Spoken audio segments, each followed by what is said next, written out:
थांबतो. जय हिंद, जय महाराष्ट्र. संजय केळकर.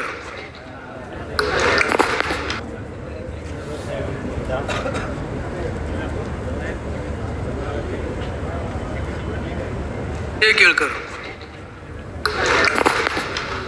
अध्यक्ष संकल्प दिल्याबद्दल मी माननीय मुख्यमंत्री महोदयांचं मनापासून अभिनंदन करतो आणि या ठिकाणी थांबतो. जय हिंद, जय महाराष्ट्र.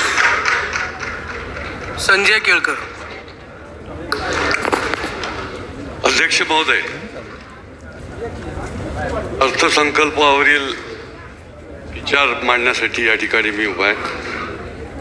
पहिल्यांदा सुरुवातीलाच मी मुख्यमंत्री महोदयांचं अभिनंदन करतो की त्यांनी एक समतोल आणि संतुलित विकासाला चालना देणारा अशा प्रकारचा अर्थसंकल्प आपल्या सभागृहामध्ये सादर केला. त्याला काही दिशा आहे, सही दिशा आहे, स्पष्ट नीती आहे. अध्यक्ष महोदय, त्याला त्यांनी 4 स्तंभ दिले: प्रगतिशील, शाश्वत, सर्वसमावेशक आणि सुशासन. अध्यक्ष महोदय, विरोधी सदस्यांनी किती अर्थसंकल्पाच्या बाबतीत ज्याला म्हणता येईल की निराशाजनक किंवा निगेटिव्ह असा नरेटिव्ह मांडला असेल. जयंतराव तर अनेक वर्ष अर्थमंत्री होते, अनेक वर्ष त्यांनी अर्थमंत्री म्हणून काम केलं, अर्थसंकल्प मांडला. पण मी देखील 28 वर्ष कर सल्लागार म्हणून काम करत आलो आहे आणि त्याच्यामुळे एकूण बजेट कुठल्याही तज्ज्ञ संस्थेने जरी त्या ठिकाणी मांडणी केली तरी देखील योग्य प्रकारचं नियोजन या अर्थसंकल्पाच्या माध्यमातून समोर आलंय हे खात्रीपूर्वक आपल्याला सांगता येऊ शकतं. किती लोकांची दिशाभूल केली तरी देखील हा अर्थसंकल्प हा सर्वसाधारण माणसाला दिलासा देणारा, सामान्य मनुष्याच्या सामाजिक आणि आर्थिक स्तर उंचावणारा, सर्व जाती जमातींना न्याय देणारा, त्यांना आत्मसन्मान वाढवणारा आणि अनेक योजनांचा त्यामध्ये समावेश असणारा, मजुरापासून ते शेतकरी आणि व्यापाऱ्यापासून व्यावसायिकापासून बलुतेदारांच्या रोजगार वाढविणारा असा प्रकारचा हा अर्थसंकल्प आहे. अध्यक्ष महोदय, अनेक योजनांच्या माध्यमातून राज्याचा आर्थिक स्तर उंचवण्याबरोबरच सामान्य निराधार स्त्री पुरुषांना थेट आर्थिक मदत देण्याचा शासनाचा हा निर्णय देखील खरोखर कौतुकास्पद आहे. अध्यक्ष महोदय, खरं म्हणजे विविध क्षेत्रामध्ये इन्फ्रास्ट्रक्चरल डेव्हलपमेंटसाठी खूप मोठी तरतूद अनेक वर्ष महायुती सरकार करत आहे. आदरणीय देवेंद्र फडणवीस साहेबांच्या नेतृत्वाखाली अनेक प्रकारचं MMR रिजनमध्ये देखील मी म्हणेन की ही सगळे या ठिकाणी भाग्यविधाते आहे. त्या काळामध्ये जर आपण बघितलं आणि आत्ताच्या काळामध्ये प्रत्यक्ष जाऊन बघितलं तर आपल्या लक्षात येईल की पायाभूत सुविधांकरता ज्या पद्धतीने त्या ठिकाणी तरतूद केल्या नव्हे, प्रत्यक्ष पायाभूत सुविधा ज्या आहेत त्या उभ्या केल्या आणि पुढच्या 25-30 वर्षाचा विचार करून त्या ठिकाणी निरनिराळ्या प्रकारचं नियोजन केलं आणि त्याच्यामुळेच वाढत्या लोकसंख्येला तोंड देण्याकरता अध्यक्ष महोदय निश्चितपणे महायुती सरकार हे यशस्वी ठरलेलं आहे. अध्यक्ष महोदय, विविध निधीच्या माध्यमातून अनेक प्रकारे आर्थिक निधी त्या महापालिकांना देण्याचा प्रयत्न करून त्या देखील सक्षम करण्याचा त्या ठिकाणी प्रयत्न केलेला आपल्याला दिसून येतो. अध्यक्ष महोदय, म्हणून म्हटलं की सही दिशा आणि स्पष्ट नीती. अध्यक्ष महोदय, सर्वात समतोल बजेट प्राप्त परिस्थितीमध्ये कशा पद्धतीने सादर केलं गेलं पाहिजे याचं हे एक उत्तम उदाहरण आहे. अध्यक्ष महोदय, आणि केवळ जाहिरातबाजी म्हणून नाही की महाराष्ट्र थांबणार नाही, पण खऱ्या अर्थाने विकसित भारताबरोबर विकसित महाराष्ट्र निर्माण करण्याची जी एक ओढ आणि त्याच्याकरता प्रयत्न हे या अर्थसंकल्पाच्या माध्यमातून अध्यक्ष महोदय आपल्याला बघायला मिळतं. कृषी क्षेत्रामध्ये देखील एवढ्या मोठ्या प्रमाणामध्ये टेक्नॉलॉजीचा वापर करून ज्या पद्धतीने हा क्षेत्र जे आहे ते उंचावण्याकरता जी एक भूमिका घेतलेली आहे ती अवर्णनीय आहे अध्यक्ष महोदय. आणि ज्याच्या माध्यमातून 5 लाख हेक्टर जमीन या सगळ्या शेतीखाली आणण्याचा जो काही प्रयत्न आहे तो निश्चितपणे या राज्यामधल्या सर्वांनाच, केवळ बळीराजाला नाही तर सर्वांनाच दिलासादायक आहे अध्यक्ष महोदय. महाराष्ट्रामध्ये भक्ती मार्ग पण आम्हीच करू शकतो, शक्ती मार्ग देखील आम्ही करू शकतो, रामसृष्टी पण आम्हीच करू शकतो, शिवसृष्टी देखील आम्हीच उभी करू शकतो. अशा प्रकारचं सर्वांगीण अशी भूमिका या अर्थसंकल्पाच्या माध्यमातून केलेली आहे. निरनिराळ्या माध्यमातून जी डेव्हलपमेंटची कामं, त्या ठिकाणच्या तीर्थक्षेत्राचा विकासाची जी कामं ज्या पद्धतीने चालू आहे, निश्चितपणे पर्यटकांची संख्या जी आहे ती 40 कोटी काय जास्त संख्या वाढू शकते. अशा प्रकारची या ठिकाणचं नियोजन या ठिकाणी अध्यक्ष महोदय. मी शासनाचा धर्मांतरित बंदी कायदा मंत्रिमंडळाने निर्णय केला त्याचं मी मनापासून अभिनंदन करेन की हा कायदा होणं आवश्यक होतं, पण त्याच्याबरोबरच मी त्याची कठोर अंमलबजावणी देखील होण्याची गरज आहे. हे देखील या माध्यमातून त्याचं नियोजन केलं गेलं पाहिजे असेही मी या निमित्ताने सुचवीन अध्यक्ष महोदय. या राज्यामध्ये निरनिराळ्या प्रकारच्या गोहत्येच्या देखील घटना आपल्याला बघायला मिळतात अध्यक्ष महोदय. या ठिकाणी गोरक्षक पण आहेत, गोसेवक पण आहेत आणि त्यांची सेवा आणि त्यांची रक्षा करणं हे देखील काम आहे. अंमलबजावणी आहे अध्यक्ष महोदय. आत्ताच मला आमच्या एका सदस्य मित्राने दाखवलं की खऱ्या अर्थाने पाठीवरून गोमांस नेलं जाते, त्याची मला रील दाखवली. आणि जर त्याची अंमलबजावणी होत नसेल तर मग आमचे गोरक्षक पुढे येऊन त्याला ठोकणार नाही तर काय करणार?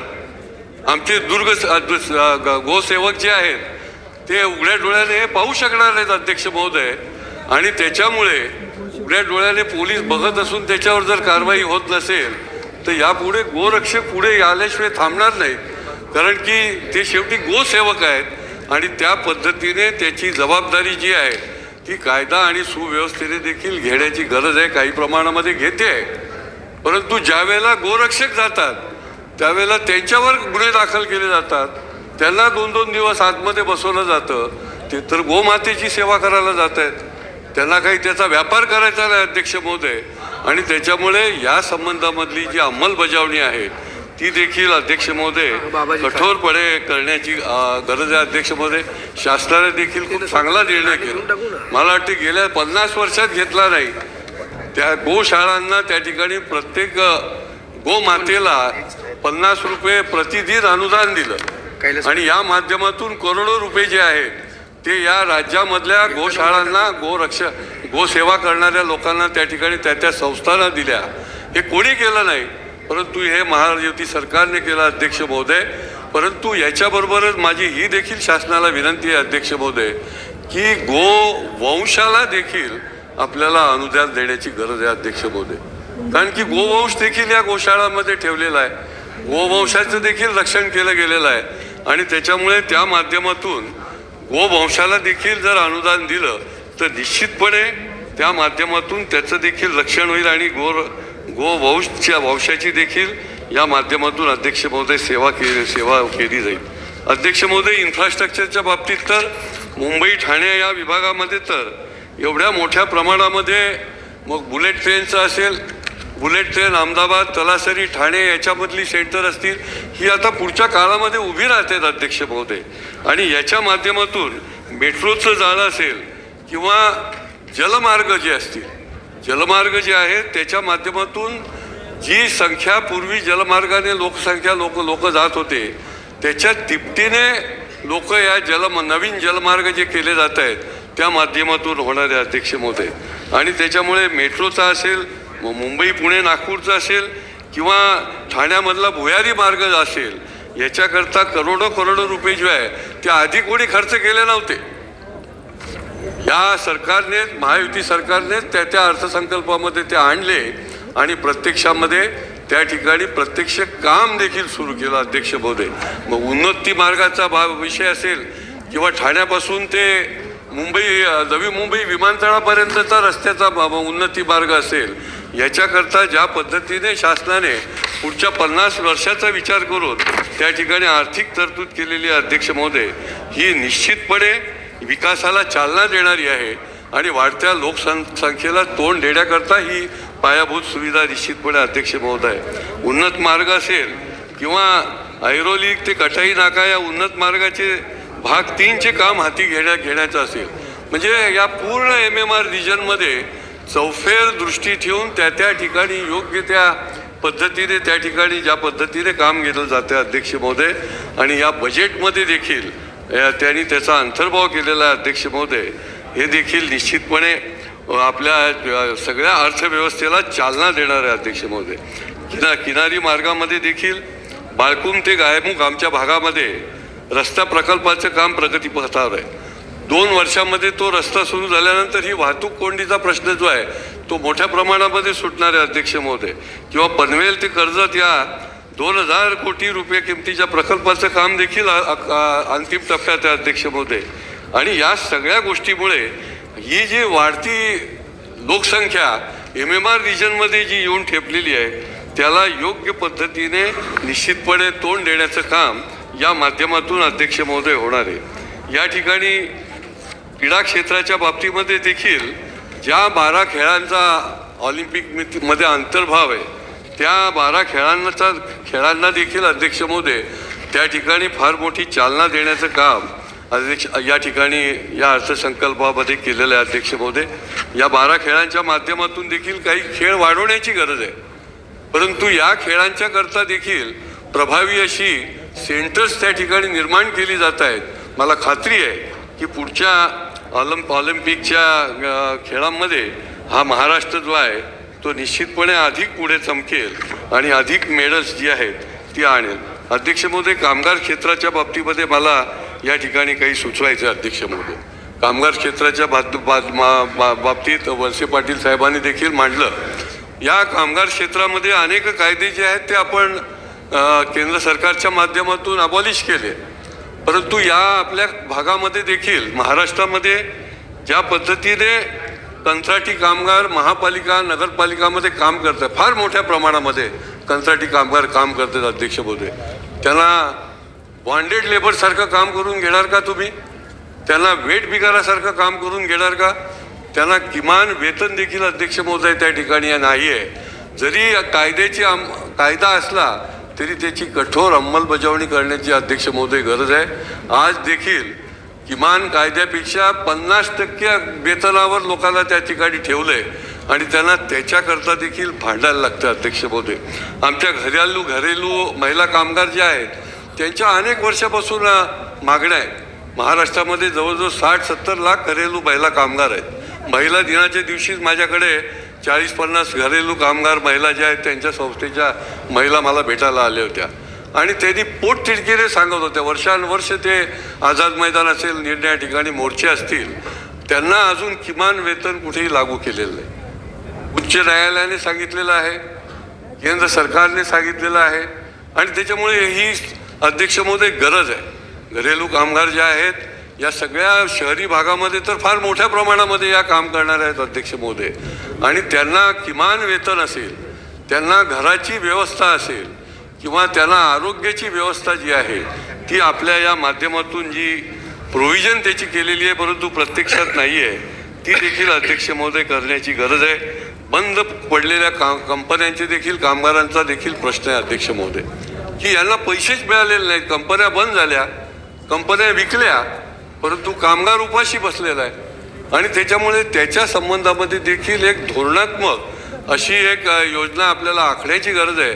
कारण की 20-20 वर्ष कामगार जो आहे त्याला कंपनी बंद पडून सुद्धा त्याचे प्रॉव्हिडंट फंड मिळाले नाही, त्याची देणी जी आहेत कामगारांना देणी देण्याची जी आहे ती मिळालेली नाहीत. तो बिचारा कोर्टात जातो, त्या कोर्टाकरता त्याचे पैसे खर्च होतात. या बंद पडलेल्या कारखाने जे आहेत त्या कामगारांना योग्य वेळेला त्यांचं पैसे मिळण्याकरता त्याकरता देखील काही कामगार विभागाच्या तर्फे आपल्याला नियोजन करण्याची अध्यक्ष महोदय गरज आहे. आज आपल्याला अभिमान वाटेल अशा प्रकारे त्या ठिकाणी आपला जो ऐतिहासिक ठेवा आहे त्या ऐतिहासिक ठेवा जो आहे तो आपल्या शासनाने प्रयत्नपूर्वक त्या ठिकाणी आपले 12 किल्ले जे आहेत ते युनिसेफमध्ये गेले. जागतिक वारसामध्ये त्याची नोंद झाली आहे. याचाच अर्थ असा आहे की छत्रपती शिवाजी महाराजांचा इतिहास, त्यांचं शौर्य, त्यांचा पराक्रम हा केवळ देशामध्ये नाही तर विदेशांपर्यंत पोहोचलेला आहे. त्यांच्या गड किल्ल्यांचा इतिहास जो आहे तो विदेशापर्यंत गेलेला आहे.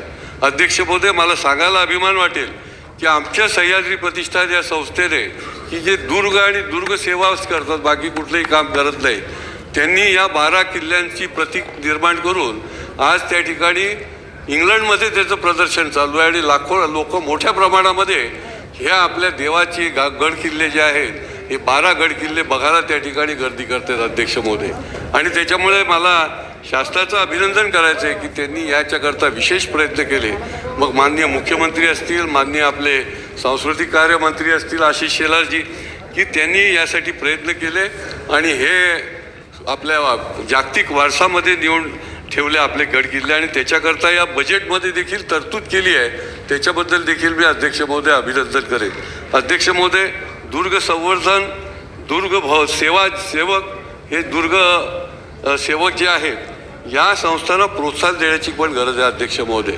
शासन किती करणार, शासन किती प्रकारच्या गोष्टी करणार त्या, परंतु दुर्ग सेवा करणारे, दुर्ग संवर्धन करणाऱ्या संस्था मग छोट्या मोठ्या असतील महाराष्ट्रामधल्या, त्यांना आपल्याला प्रोत्साहन देण्याकरता काही योजना बनवता येईल का याचा देखील शासनाने विचार केला पाहिजे अध्यक्ष महोदय.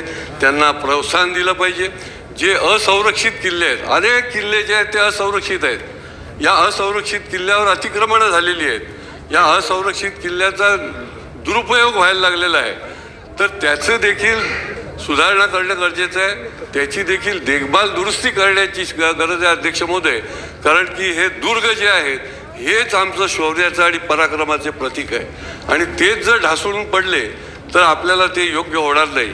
आणि त्याच्यामुळे या असंरक्षित किल्ल्याची देखील काळजी असेल, देखभाल दुरुस्ती असेल त्या ठिकाणी करण्याची गरज आहे. आणि शासनाकडे जर त्यांच्याकडे असंरक्षित किल्ल्याकडे विशेष निधी नसेल तर माझी विनंती आहे की या दुर्ग सेवा करणाऱ्या संस्थांना आपण याची जबाबदारी द्यावी अध्यक्ष महोदय. निश्चितपणे हे असंरक्षित किल्ले देखील त्या ठिकाणी जबाबदारीने या संस्था करू शकतील. अनेक तोफगाडे पडलेले असतात, ते आपल्या या संस्था काम करतात. हे तोफगाडे त्या ठिकाणी नेऊन बसवतात. अनेक महाद्वाराचं काम जे आहे ते या स्वयंसेवीचं, म्हणजे आश्चर्य वाटतं की कुठल्याही प्रकारची प्रसिद्धी नाही, कुठल्याही प्रकारचं याला मेडलची अपेक्षा नाही. केवळ आणि केवळ शिवभक्त म्हणून, केवळ आणि केवळ दुर्ग संवर्धन म्हणून ही सगळे मावळे जे आहेत ते त्या ठिकाणी महाराष्ट्रामध्ये फार मोठ्या संख्येने काम करत आहेत, प्रचंड मेहनत घेत आहेत आणि हे दुर्ग संवर्धन करण्याचा प्रयत्न करतायत. तर अध्यक्ष महोदय, त्यांना देखील मी या निमित्ताने शासनाने त्यांना देखील प्रोत्साहन देण्याच्या संबंधामध्ये काही उपाययोजना करायला हरकत नाही अध्यक्ष महोदय. या ठिकाणी या अर्थसंकल्पाच्या माध्यमातून काही भागामध्ये आपल्याला काही गोष्टी ज्या आहेत त्या गतीने करण्याची देखील गरज आहे अध्यक्ष महोदय. मग बेसिक ज्या गोष्टी असतील, मग पाणी असेल, विविध शहरांमध्ये वाढते फेरीवाल्याचा प्रश्न असतील, वाढती वाहतूक कोंडीचे प्रश्न असतील, पोलीस यंत्रणेच्या संबंधामध्ये देखील असेल की त्या ठिकाणी पोलीस यंत्रणेमध्ये अधिक त्या ठिकाणी कुमक देण्याची जी गरज असेल, या सगळ्या गोष्टींकडे देखील अधिक लक्ष दिलं जावं अशा प्रकारची देखील मी या निमित्ताने विनंती करतो अध्यक्ष महोदय. अनेक शहरामध्ये आता शहरामधली इमारती ज्या आहेत त्या जुन्या झालेल्या आहेत.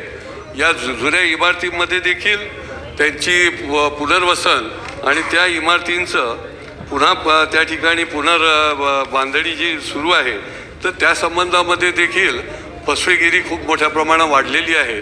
तर त्यांना देखील संरक्षित करण्याची, की जे गरीब नागरिक, सामान्य नागरिक आहेत, जे सामान्य रहिवासी आहेत, त्यांच्याकडे देखील अधिक प्रभावीपणे त्यांना कसं संरक्षित करता येईल, त्यांची फसवणूक मोठ्या प्रमाणात होणार नाही, कशा पद्धतीने त्यांचा हक्क जो आहे तो अबाधित राहील, याकरता देखील आपल्याला काम करण्याची गरज आहे अध्यक्ष महोदय. पाण्याच्या संबंधामध्ये देखील ठोस नियोजन जर नाही केलं ते एका बाजूला फार मोठी लोकसंख्या वाढेल. ठाण्यासारख्या ठिकाणी देखील आजही पाण्याचं दुर्भिक्ष आपल्याला बघायला मिळतं. 100 MLD पाण्याची आम्हाला गरज आहे. आम्हाला आत्ता 50 MLD देखील पाणी अजून मिळत नाही आहे. त्याच्यामुळे या सर्व गोष्टी ज्या आहेत त्याचं देखील याच्यामध्ये नियोजन करून त्याला योग्य ती आर्थिक तरतूद करून या ठिकाणी शासनाने सहकार्य करावं अशा प्रकारची देखील अध्यक्ष महोदय विनंती करेल. आणि या अर्थसंकल्पाचा जो माननीय मुख्यमंत्र्यांनी सादर केला त्याचं मी निश्चितपणे स्वागत करेन. विरोधकांचा नरेटिव्ह काहीही असला, त्यांचा नरेटिव्ह तर असं आहे की जसं काही सगळं डबघाईस आलं आहे, सगळं संपुष्टात आलेलं आहे, हे राज्य जणू काही कर्जबाजारी झालेलं आहे. अशा प्रकारचं एक वातावरण जे आहे ते समोर येण्याचा जो प्रयत्न आहे तर तसा तो काही अजिबात नाही आहे. मोठ्या तज्ज्ञ संस्थांनी देखील त्याला त्यांच्या कॉमेंट याच्याबाबत दिलेल्या आहेत आणि अतिशय समतोल आणि छान अशा उत्तम प्रकारचा असा सर्वांना न्याय देणारा अशा प्रकारचं बजेट जे आहे ते या ठिकाणी सादर केलं आहे. मी पुन्हा एकदा माननीय मुख्यमंत्र्यांचं अभिनंदन करतो आणि इथेच थांबतो. बाबाजी काळे.